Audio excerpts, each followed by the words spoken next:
call, Erika's crashing out, and she's not just going to be on the tarmac freaking out and saying there's no safety. The Secret Service is waiting for JD to land, okay? Like that, this did not happen. Obviously, there was nobody at the terminal on her plane. She had already landed, so we can't be like, oh, she thought that somebody was going to put something scary on her plane. She's already there. And so that's what we have. JD Vance then lands, you see, into Athens at 4:34 p.m., so into the same airport as Erika. There's no threat. There's nobody waiting at the airport that was like, oh, no, you're good. I know you boys are with JD Vance, the vice president. I'm actually, I'm only here for Erika. I'm only going to harm Erika. 5:00 p.m., the Y-Refi guy who's around too much, he opens now every tour stop and pitches Y-Refi while he opened this event at 5 p.m. And it looks certainly like he acknowledges Erika on stage and looks to the left. He says her name and he says, like, thank you, Erika. I'm going to show you the clip because it signals to me that Erika was just off to the left off stage.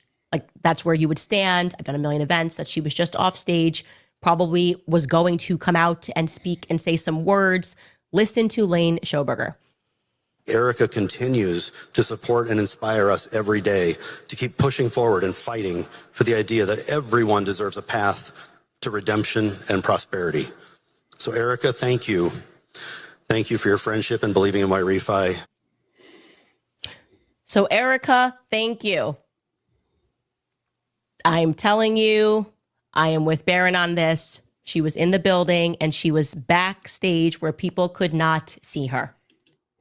Guys, Erika Kirk was there the whole time. That bitch that was there the whole time. What she did, she just pulled a PR move because she seen that ticket sales were low and she didn't want to go through with it. So she made up this little lie about her life being threatened. But you see, guys, Erika Kirk just doesn't really have what it takes to do what Charlie Kirk does. She just doesn't have it. She doesn't have the ability to garner an audience. She doesn't have the ability to get people to pull up like Charlie Kirk did. Okay. And what likely happened was she then they had assessed that people were not showing up and Erika was going into a meltdown. Barron even pointed out the fact that Andrew was dressed way too casually, and Andrew is like very metrosexual, that he was just dressed way too casually to interview JD Vance. Like, this literally all had to happen last second because Andrew Colvett does know how to dress appropriately for venues. He would not have been dressed like that to interview the vice president. And so this last minute thing was Erika was already at the venue. She realized nobody was coming and she wanted to cancel the event. So what happens is JD plane circling 3:53. Okay. He then lands at 4:34. So we're supposed to believe one or two things. They just on the tarmac didn't say anything to each other. No, obviously that didn't happen. Did not happen at all. JD Vance says he's going to go through with the event. And the first question Colbert asks him, he sets him up and says, oh, Erika, oh my gosh. And listen to JD Vance say that 2 hours ago, meaning when his plane started circling in the air, that 2 hours ago, I didn't know if this event was going to be happening. So take a listen. Well, first of all, I love Erika, and I know that she did get some threats. And, about 2 hours ago, as you know, Andrew, I was a little worried that we were going to have to cancel the event because Erika was not going to come, and she was very worried about it. And I talked to the Secret Service, and obviously these guys do a very good job. And I said, you know what? Let's let Erika do what she needs to do for herself and her family. He's basically saying that the Secret Service said, we have no idea what she's talking about. We're good. We're good. I don't know what she's having a meltdown about. We've obviously secured everything. And he's right. Because if she was in danger, that means his life was in danger. If it's a threat on her, then it's a threat on him. But he actually came and showed up. You see, this actually looks bad on Erika Kirk because it shows that she's not a professional. Because I don't give a damn if it was two people there. You still show up and do the damn job. That's what professionals do. It's like, okay, like just let her figure things out. And I'll tell you what happened. Erika did not leave Athens until 6:39 p.m. She departed Athens and she headed back for Scottsdale. So that's a long time that she was there.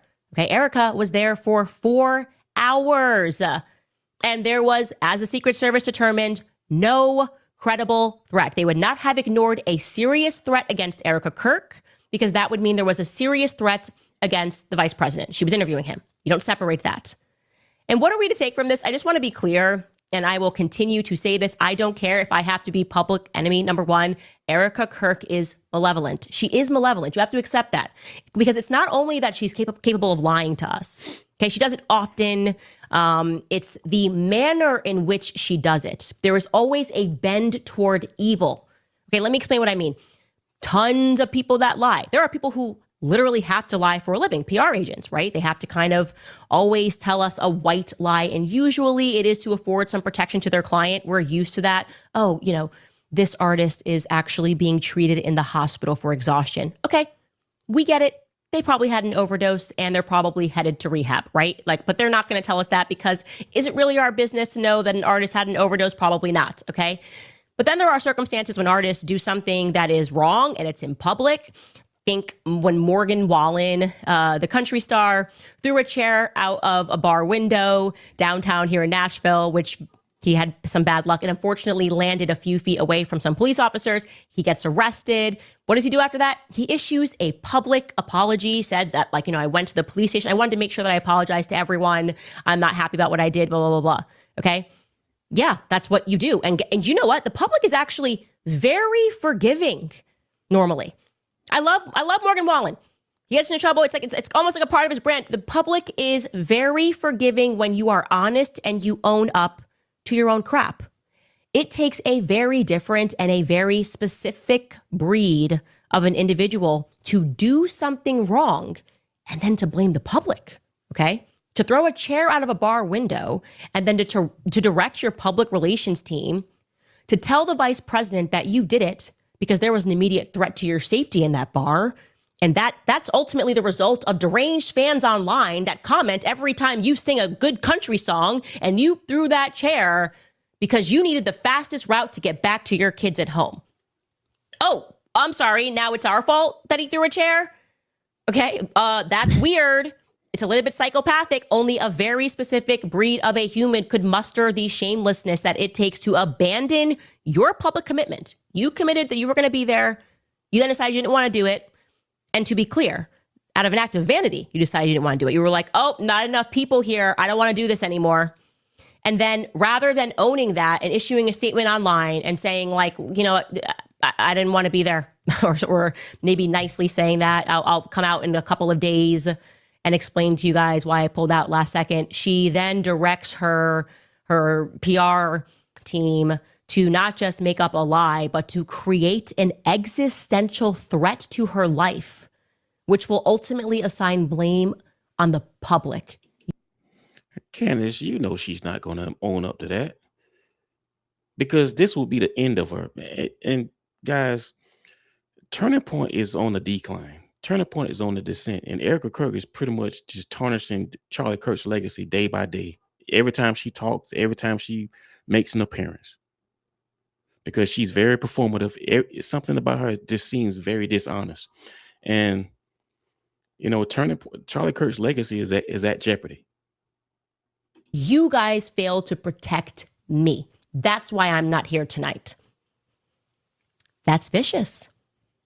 That's malevolent. I continue to underscore what Elizabeth Lane, the reporter, stated in her post, that in her opinion, Erika Kirk exhibits the attributes of a psychopath. That's psychopathic thinking to turn it around on other people because you made a decision. And by the way, I want to be clear, I'm now of a different opinion as to why JD Vance came out of the gates with all that energy, fired up about how she was being treated. I have no proof of this. I'm going to speculate here. But I do know that when Erika did not want people to show up to the Catholics for Catholics event because I was speaking there, I wasn't speaking about her, we're not speaking about politics, it was a prayer. She made personal phone calls and she cried on the phone. Okay. JD Vance's energy is giving that Erika cried on the phone. I think that when JD Vance's plane was circling, of course, Erika would have called him directly. She would not have done that via a third party person, out of respect. I think she was on the phone with him. She cried. Right? His energy is like the male, I need to protect a woman in distress. Like she's a female, she's in distress. But she's like, I'm just scared, and I'm looking online and people are saying. It's funny because he never has the balls to protect his wife.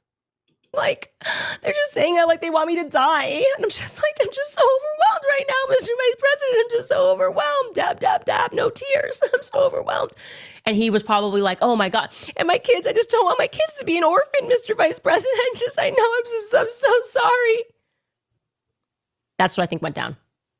Okay? That is the energy that he is giving is like, oh my gosh, I feel so bad. I need to like protect this injured bird. So unfair that she's scared. She's worried about her kids, just an event. And the reality was that Erika just saw the crowd. She didn't want to. It is exhausting because everybody's always trying to treat Erika Kirk like she's just this wounded little bird and she's just this grieving widow when she chose to get her sorry ass out there. I don't feel sorry for Erika Kirk. And I don't believe anything that she says. I don't believe she was threatened. She just seen that the ticket sales were low and she decided to back out. She pulled a PR move. And JD Vance, he spoke up for Erika Kirk more than he's ever spoke up for his wife. He don't even speak up for his wife like that when people are attacking his wife, calling her a Jeet and all kind of crazy shit. Speak. She dealt with JD, and then she directed Andrew to make up a sinister lie. We're not going to call it, it's a sinister lie, right? I think JD on the phone probably tried to assure her the Secret Service already swept everything, going to be fine. And then she did something along the, I'm sorry, my family. And he was completely understanding because why wouldn't he be? She's dropping like, I don't want my kids to be an orphan, which is what he implies on stage. That the Secret Service had things under control, but that he understood that she needed to do what was right for her family. That's my best read on the situation. I think Erika is calculated. And I want to say to JD Vance, you better wake up fast, okay? That's a black widow, my friend. You will get bit. And you should probably consult your wife on this matter. Women understand these things better. We know what women are capable of. Men, it's good to have that built into you, that your instinct is to want to defend a woman that is crying. But let me tell you, there are some women that are crying who will take you down in the end. And I gotta give credit to the Secret Service coming out and saying that she lied, leaking to the press. That is humiliating for JD because he was manipulated. But it also represents a PR crisis of epic proportions for Erika, make no mistake. And I think it is obvious that they have some crisis PR person. And Andrew was sort of made to step aside because what an idiot for not thinking that would backfire when you loop in the executive office into this absurdity. And it looks like they hired someone probably in the last 24 hours, judging by this article that I just read, which I'm going to show you because this is the first time that the PR was kind of good here for the first time ever. Turning Point did not gaslight the public. So whoever they brought in a woman and she's like, just stop with the BS. No one believes this. And in the article, get ready, for the first time, they're going to admit that Erika may have done some things that are wrong. It's mind-blowing. I couldn't believe the words I was reading, especially because the Daily Mail is one of their favored rags that just like does all of their bidding and pretends that everything they say is right. It says, TPUSA cited concerns over serious threats to her safety, but insiders say that is not the full story. Kirk has faced criticism from some online commentators who felt that her return to public life after Charlie's death was too swift or that her appearances struck the wrong tone. A close confidant told the Daily Mail, quote, she is aware of how she is coming across. She's not stupid. She has seen the online comments. She gets it. It hurts. Last month, the backlash reached a new level after a viral video by a comedian, Drewski, mocked Kirk's behavior after her husband's killing, featuring exaggerated expressions. All right, guys, that's about it. And guys, let me tell you something. I wasn't no big fan of Charlie Kirk like that. However, I'll give him this. He had the ability to garner an audience and get people to come out. Erika Kirk, she just doesn't have that, man. And truth be told, the only reason why people even pay her any kind of mind is because she's Charlie Kirk's widow. If she wasn't married to Charlie Kirk, nobody would give a damn about Erika Kirk. Let me know what you think in the comments, y'all. This your boy MAZ, Mazzo Speaks. Like and subscribe, man. I love y'all. Appreciate y'all. I'm out.